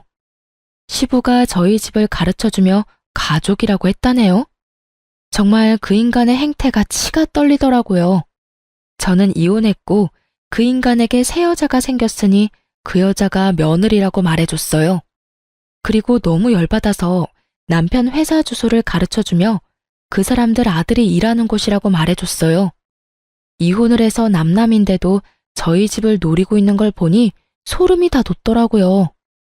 그렇게 말하니 그 사람들도 돌아가 버리더군요. 이대로 그 인간과 부부였으면 저 위험해 보이는 사람들이 제가 가진 돈을 다 뜯어갔을지도 모를 일이었어요. 나중에 소문을 들어보니 결국 그 빚쟁이들이 시댁에서 도망친 전 남편을 찾아내서 결국 강제로 시부의 도박빚을 열심히 갚고 있다고 하더라고요. 잘못했으면 제가 그 모든 일을 뒤집어 쓰고 빚 갚고 있었을 거라는 생각을 하니 빠른 손절이 정답이었다는 걸 깨닫게 됐죠. 그리고 시부는 여전히 도박 중독으로 열심히 도박에 매진하고 있다고 해요. 옛말에 손모가지를 끊어도 도박은 못 끊는다는 말이 있다던데 딱 그거더라고요. 결국은 돈 버는 전 남편과 그 돈을 쓰는 시부가 미친 듯이 싸운다는데 그걸 보고도 시모는 여전히 태연자약하답니다. 참 대단한 가족이에요. 저렇게라도 굴러가는 걸 보면 말이죠. 그리고 상간녀는 전 남편과 그때 헤어지고 완전히 관계가 쫑난 듯 보였으나 지푸라기 잡는 심정으로 전 남편이 상간녀 회사에 찾아가 애원했나 보더라고요. 회사 사람들 앞에서 어떤 고해성사를 했는지 몰라도 직장에도 불륜녀라는 안 좋은 소문이 나서 결국 직장에서도 스스로 나갔다고 들었어요. 역시 사람은 위험한 곳에 가까이 가지 않는 게 맞는 것 같아요. 이혼이라는 것이 때로는 정말 필요하다는 생각을 하곤 합니다. 만약 그대로 남편과 부부 사이였다면 제게도 그 시부의 도박과 관련된 불똥이 튀었을 테니까요. 이렇게 벗어나니 마음이 평화롭네요. 이 글을 읽는 분들도 항상 조심하세요. 언제나 속이려는 사람은 어떻게든 속이고 말아요. 속는 사람이 바보가 아니라 속이려는 사람이 무서운 사람인 거예요. 그리고 사소한 걸 속이고 감추려는 사람은 꼭 한 번쯤 의심해 보시길 바랍니다. 저야 다행히 그 악연에서 벗어났지만 앞으로도 주의하며 의심하며 살아갈 예정이에요. 시간 내서 긴 글 읽어주신 분들에게 감사 인사를 전합니다. 좋은 하루 되세요.